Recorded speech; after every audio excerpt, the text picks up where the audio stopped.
Ya, Bismillahirrahmanirrahim. Assalamualaikum warahmatullahi wabarakatuh. Halo teman-teman semua. Perkenalkan, nama saya Hilda Ramadhani Fauzia dari Prodi Ilmu Komunikasi Universitas Aisyah Yogyakarta dengan NIM 2010901024. Alhamdulillah, pada kesempatan kali ini saya akan mempresentasikan terkait Islam dan sains di abad pertengahan.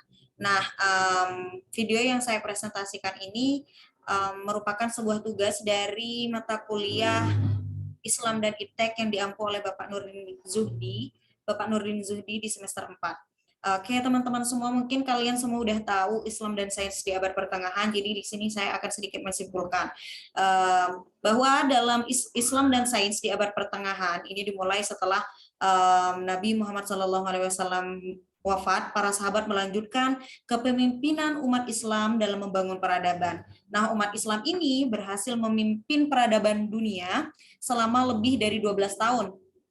Ada beberapa dinasti. Yang pertama ada dinasti Umayyah atau dinasti Umayyah Damaskus, kemudian juga ada dinasti Umayyah Cordova, ada dinasti Abbasiyah, dinasti Fatimiyah, dinasti Ayubiyah, dinasti Turki Utsmani, dan banyak lagi kerajaan Islam yang lebih kecil dari berbagai belahan di dunia ini. Nah, selama paruh pertama atau 600-an tahun atau yang dikenal dengan abad peradaban, abad pertengahan, umat Islam telah memberikan sumbangan yang sangat besar bagi perkembangan sains dan teknologi dalam sejarah peradaban dunia.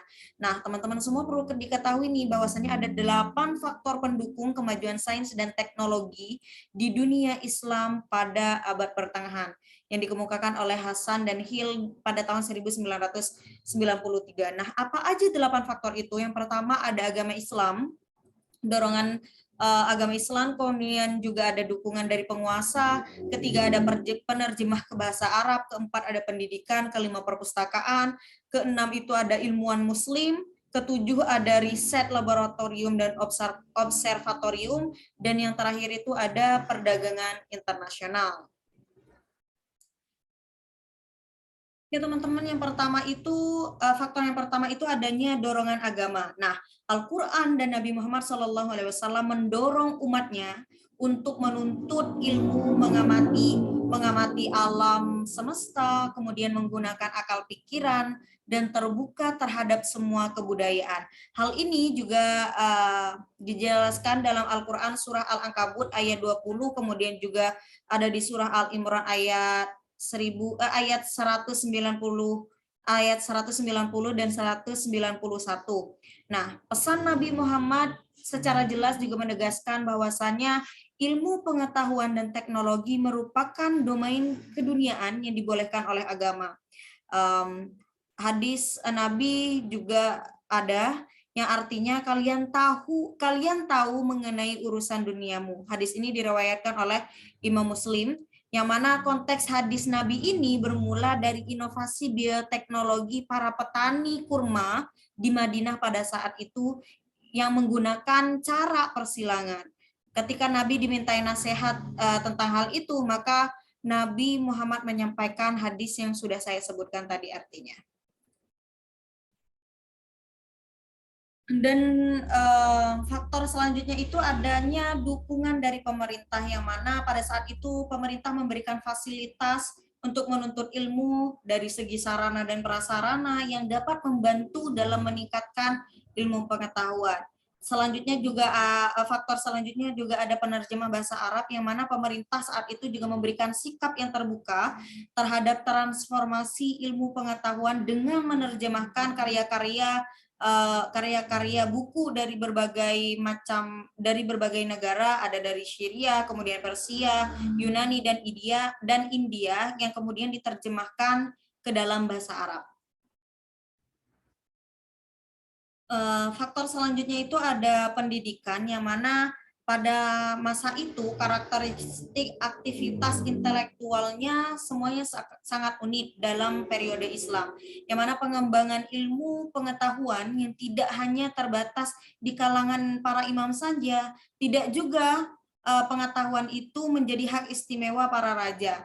Maka dengan adanya hal tersebut, tradisi pendidikan yang sudah dimulai sejak zaman Nabi telah dilestarikan.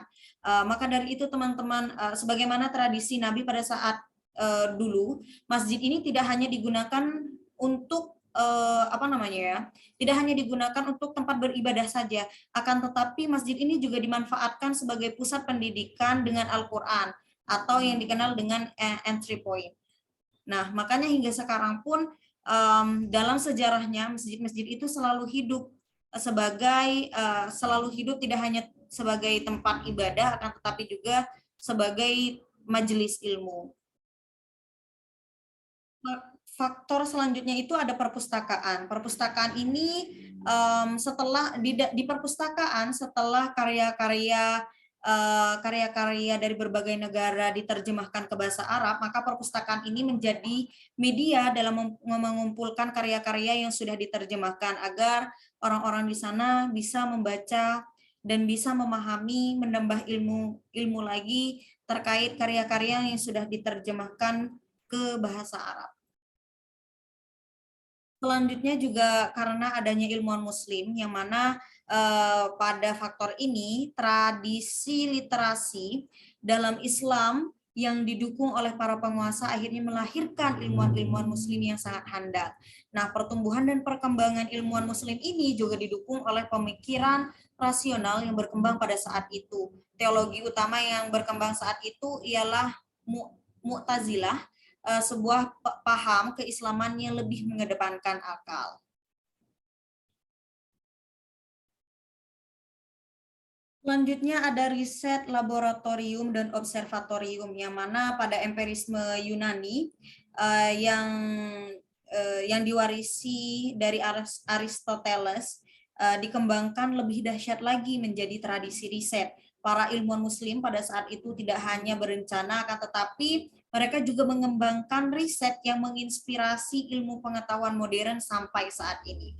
Nah, pada abad pertengahan itu aktivitas penerjemahan membawa serta pengetahuan astronomi dari bangsa India, Persia, Yunani, Syria, dan Mesir, yang kemudian para ilmuwan muslim menyempurnakannya lagi dengan pendekatan yang lebih matematis sehingga menghasilkan perhitungan yang akurat, terutama memanfaatkan astronomi untuk menentukan waktu ibadah. Selain itu, eksplorasi langit dilakukan lebih intensif lagi di era sebelumnya. Jadi, para penguasa muslim membangun observatorium untuk memfasilitasi para ilmuwan untuk meneliti langit.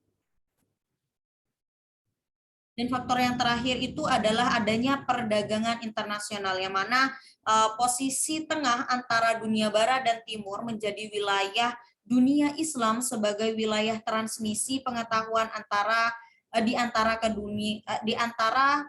kedua dunia itu. Nah, pada saat itu perdagangan tidak hanya melibatkan pertukaran barang antar bangsa saja, melainkan juga pertukaran gagasan. Kemudian ada juga pertukaran pengalaman, budaya, pemikiran, dan berbagai segmen kebudayaan antar bangsa. Seperti itu, teman-teman. Mungkin cukup sekian yang dapat saya sampaikan, kurang lebihnya mohon maaf. Akhirul kalam, wassalamualaikum warahmatullahi wabarakatuh.